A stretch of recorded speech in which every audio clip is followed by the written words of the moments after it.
Hey, what's going on, guys, and welcome back to another episode in my Football Manager series. This is episode number 32, and today we're returning with the penultimate episode of Season 4 as we face league leaders Chelsea away and Brighton at home. Before we get to the games though, shall Norwich be getting on off camera? And of course, in the last episode, you saw our victory over Crystal Palace to end our poor run of form, but then our 2-0 loss away at the Etihad Stadium in the second leg of the Europa League quarter-final to Manchester City. Just 2 games off camera as we dive into the penultimate episode of Season 4, and as you can see, unfortunately, the poor run of form is being extended. We are all over the place right now. So we started off with a 3-1 loss at home to West Ham, where I changed my tactics for the game and made a 4-4-2 vertical tiki-taka start of play. So I put 2 up top. I know a lot of you guys have requested it, Ida and Bruce are starting together. That's what I did, but it did not work, unfortunately. We did take the lead through Karamoko Dembele, bionic legs getting up there once again 10 minutes in and giving us the opening goal of the game. However, he pulled his ankle ligaments around the 30-minute mark, and once he went down, we just collapsed. 6 minutes later, West Ham won a penalty, which they scored from, and then the second half, 2 minutes after the restart, you might have noticed the man getting involved in the build-up. Jason at West Ham involved in the build-up as the Hammers made it 2-1 to get in front for the first time, and then just past the hour mark, Sardar Azmoun made it 3-1, bagging his brace as West Ham got the win in this game. And Brewster and Ida, they just didn't seem to connect in this game at all in the entire match. I don't think they can coexist together in the same starting 11. One's got to start and one's got to sit on the bench. I think that's how it's got to be. And in the following game, the final one off camera, it was a 1-1 draw at home to Everton. Really frustrating game this. We had quite a few good chances, lots of shots on goal, but sadly just couldn't take a chance until late on in the game with 14 minutes to go. Sander Berger scored an absolute screamer to make it 1-0, and I was thinking, surely this is the game we return to winning ways and pick up our first win at Carrow Road since the beginning of March. Sadly not. 5 minutes later, it's those crosses into the box. We just can't defend them. Alex Iwobi makes it 1-1 as the former Arsenal man gives Everton a point. So yeah, back-to-back games without a win, and now we've only won 1 game in our last, what's that, is that 9? Yeah, 1 win in our last 9 games in all competitions. It's our worst run of form, I would probably say, since season 1. It really has been that bad, and right now that's why, as you can see in the Premier League table, we have dropped out of 4th place. I don't think we're going to make it now. I think we've bottled away Champions League football after this poor run of form. We're 7 points behind Spurs, who are the best form in the division right now, and whilst we do have the 2 games in hand, we can cut the gap to a point. With much worse goal difference record, us out of form, them in form, I don't think we're catching up. Even staying in the Europa League is going to be really difficult. 3 teams separated by just a single point here,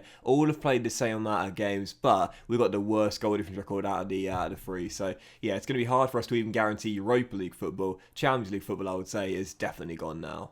And speaking of European qualification, just the one thing I want to show you before we do dive into the first game today is that in the Carabao Cup, I think you guys already know this, Chelsea won it and they beat Spurs in the final, so that's totally fine. Neither of those teams there are going to take a Europa League spot as they're both in the top 4 right now. But in the FA Cup, some bad news here. Everton have actually qualified for the final where they've taken on Manchester United, who they themselves are in the top 4 right now. So Everton, due to reaching the FA Cup final, I believe, are going to take a Europa League spot or a European spot. That might be the EC2, if you will. So that means that I think only 5th and 6th will guarantee European football next year. I don't think 7th is going to do it, which is such a shame because, as we know, we're 21 points clear, 22 points clear even of West Ham in 8th place right now. So we're guaranteed to finish no lower than 7th, but 7th isn't going to do it. If we're going to finish in a European place this season, it has to be either 5th or 6th. And right now, with us horrendously out of form, just 1 win in 9 games, I can't see us holding on to it. I think Man City and Liverpool are going to have a battle to see who claims 4th place, and the other 2 will finish in 5th and 6th. So heading into the game, as we can see on the injury report right now, Cantwell is done for the season, as you guys are aware, and Dembele, after pulling his ankle ligament in the game against West Ham, is going to not fit enough to start this game. Buendia still isn't really fit enough to play. He did play in our last game, our last 2 games, but he's not really fit enough to play. He's still coming off that injury, and this will be our team for the game. We're going with a 5-3-2. counter-attacking style of play. I've used this system a couple of times, and we're away against the league leaders Chelsea with Haaland, the top scorer in the division. Can't see us getting anything from the game, so for me, the Brighton game in the week is winnable, and it's far more important. I think regardless of what team we put out there, regardless of what tactical system we'd lose this game, so we're essentially waving the white flag today away at Stamford Bridge. So this is our team for the game. Dean's in goal. It's a back five of Marcelo, Benkovic, Bushiri, Holding and Byron, with Vidal, Ben Thompson and Matty Longstaff in the middle. What a crazy midfield that is. And up top together, Adam Ida and Ludwig Ajorque. On the bench, Farines, Godfrey, Aarons, Buendia, Brewster and Vasilic too. We've got the worst goal difference record. We're against the league leaders away. There's no way we're getting anything. So yeah, waving a white flag today. The way I see it is this: if we can get ourselves a victory against Brighton but lose this game 6 or 7-0 in the process, then fine, I'll take that scenario, because regardless of what team we put out here today, we would get thrashed anyway. Well, at least we'd lose anyway.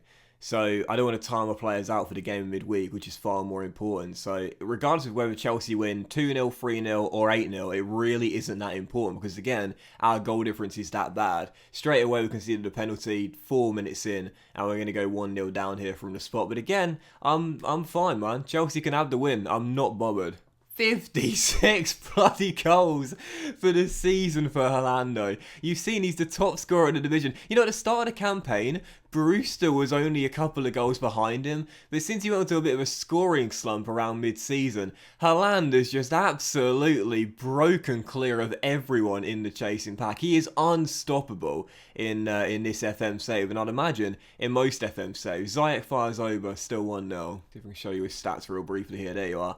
As you can see, absolutely phenomenal. 18 finishing, 19 off the ball. Physically, this guy's just an absolute animal. And Chelsea signed him in the summer transfer window, put him on 225 grand a week.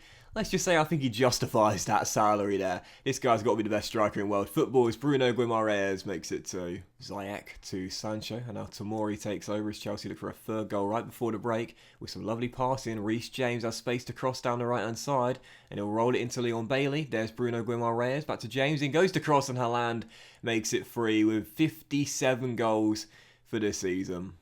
Well, I'm surprised it's actually 4-0 as Haaland makes 4-0. I was going to say, I was surprised it's 3-0, and then straight afterwards Haaland bags his hat-trick. But I was expecting Chelsea, you know, the best team in the division, top scorers in the division, to score about 7 or 8 today. But 4-0 actually isn't as bad as I thought it possibly could be. But not that it really matters anyway, because again, our goal difference is so poor anyway. We're not going to catch up to any of the teams around us in that regard. But yeah, it's not been quite as bad as it possibly could have been today. It's not the first time I've done this in the save, let alone any series I've ever done. In fact, as Ziyech makes it 5, I have actually done this quite frequently. You know, knowing there's a bigger game to come in just a few days' time, playing away against one of the big boys and just waving the white flag, metaphorically speaking, and just saying have the victory. We've had some shockers. I remember in my whole save, I think it was, we lost to Man City as it comes 6-0, and now Chelsea are turning on. We lost about 9-0, about 8-9-0, perhaps even 10-0. I think there might have been one game where we can see the double digits. I can't remember now. But yeah, to me, I just have to look at it this way. You know, that the season is a marathon, not a sprint. As we're coming towards the end of it, if we're to have any chance of finishing in 5th or 6th, a Europa League place, then we've got to play the situation as is. This game, regardless of what team we put out there, we would have lost. But against Brighton in midweek, with a fully fit side at home at Carrow Road, we have a chance at returning to winning ways. Got to look at it that way. I can't remember who it was, but I think it might have been Mick McCarthy a very long time ago now, when he was managing Wolves, when they went away to Old Trafford, and he picked a really, really poor team for the game, and there was a chant that the away fans were singing. It was something like, you know, 42 quid to watch the reserves or something like that. And I remember they only lost the game actually towards the end of it. It wasn't like a thrashing like we just had there. But I've always thought, like, I don't think it's even that bad of a thing to do. You know, if you know you're going to lose the game regardless of what team you put out there, why not give the reserve players, you know, the fringe players, a chance to show what they can do on a big stage, and rest your starters for a more important game in a few days' time. I know it sounds very defeatist, but look, if you're going to lose the game anyway, who cares what the scoreline is? But again, this sort of strategy only really works if you win the following game. Because if you don't win the following game, it means that resting all those players and experiencing that thrashing was for absolutely nothing. So come on, Norwich. Today's the day we get our first win at Carrow Road in almost 2 months. So at home to Brighton with nothing to play for. Come on, Norwich City. We need to win. And as you can see in the Premier League table as well, just notice this. 6th has now gone in a highlighted spot for European football. I believe it should still be there come the end of the season. I believe it will still be there come the end of the season, but for now, it's been taken away. Liverpool, as we know, do have the game in hand. Much better goal difference record too, so if they just get a point in that game in hand, they'll overtake us. And as we're dropping to 7th very quickly, to have any chance of making Europa League now, I would say we got to win this game, without question, no doubt about it. We have to win this game here at home to Brighton. So going back to our 4-2-3-1 for the game, because I still believe this is our best system regardless of what anyone says, although I am making our defensive line a little bit higher for today's game, and also starting off at a higher tempo as opposed to a lower one. And this will be our lineup. Farina's in goal, back four of Jamal, Benkovic, Ben and Aarons, with Sander and Longstaff through the middle. Ize on the left, Vasilic get on the start on the right with Dembele still not fully fit after those pulled ankle ligaments, and Buendia through the middle supporting Brewster up top. And on the bench, Henderson, Holding, Byram, Reed, Dembele, Ida, and Ajorque as well. So we just got thrashed, but this is the reason why we can have a fully fit side for this game here. Come on, you Canaries. I'm going to passionately say to the boys, passionately, I expect nothing but a win from this match, and only Brewster's motivated for it. Come on, man. One win in 10. 1 win in 10. Yeah, this is definitely the worst form we've had since the first season to save. No doubt about it. This has been horrendous. And you know, honestly, part of me wonders whether it will be better to just have this as our sole season in Europe, as Lewis Dunk heads it back to Mazer, who fires just wide the post, and then go out of European football for next season. Because maybe this is the reason why we've been struggling. You know, we've not got the thickest of squads. We've had so many games in succession this year due to the fact we've had the World Cup appearing midway through the campaign, and of course the Europa League to play in as well, as Brighton do go in front there. Maybe that's the reason why. You know, we've had the European hangover, as it's called. Maybe it'll be good for us to go out of Europe. And maybe, just maybe, on top of that too, it might be time to blow this squad up as well. I'm not sure. I'm certainly thinking about it. You know, it feels like it will be counterproductive to do that because we've got such a good young team. So I'm going to get aggressive in my team talk here and say, come on, lad, show a bit of desire. You don't look like a team that wants to win, but that's the case. This team just doesn't seem to be playing well at the moment, and I don't think they want it either, because this is a really good team. We've got 2 world-class players in Sander Berger and Emi Buendia. You know, we've got Brewster, who spent so much money on this summer. He's tanked it. He had such an amazing start to the season, but now he's been very poor. You know, we've got some really good young British and Irish players here in Ida and Aarons and Lewis and Godfrey and so on and so forth. But we're just not clicking this season. And maybe we should blow this team up, get over 100 million for it as Emi Buendia hits the crossbar, and then possibly afterwards, you know, look to reinvest, rebuild perhaps? I don't know. But as Vasilic makes it 1-1, 25 minutes on the clock, it is 9th of the year and we are back on level terms. Yeah, I just think it's probably time to make a big change with this Norwich team because we're horrendously out of form. It's now just 1 win in 11 games. And I don't really know what to do about it either. I really don't. I'm just starting to wonder whether this team needs a major overhaul.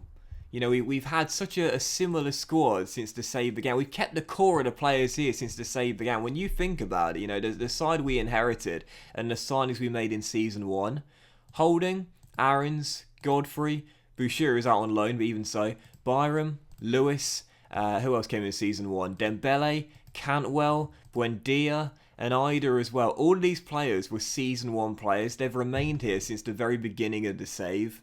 And I'm just starting to wonder, maybe this core have come as far as they can go together. Maybe they need to go their separate ways.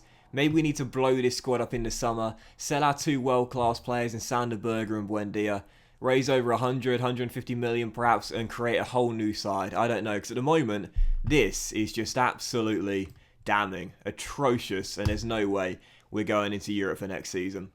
But that was today's episode of the Football Manager series, guys. So big thank you for watching. Lots to consider as we head into the final episode of Season 4, where we'll take on West Brom away and Leicester City at home. There's pretty much no chance now we'll finish in the top 4, and I'd say there's no chance now we'll even finish in the Europa League place either. It seems like we're heading out of Europe after just one season in it. We'll see you for the season finale regardless. West Brom away at the Hawthorns and Leicester at home. Have a great day, guys. Much love, and I'll see you for the season finale. So much to consider in that episode very soon.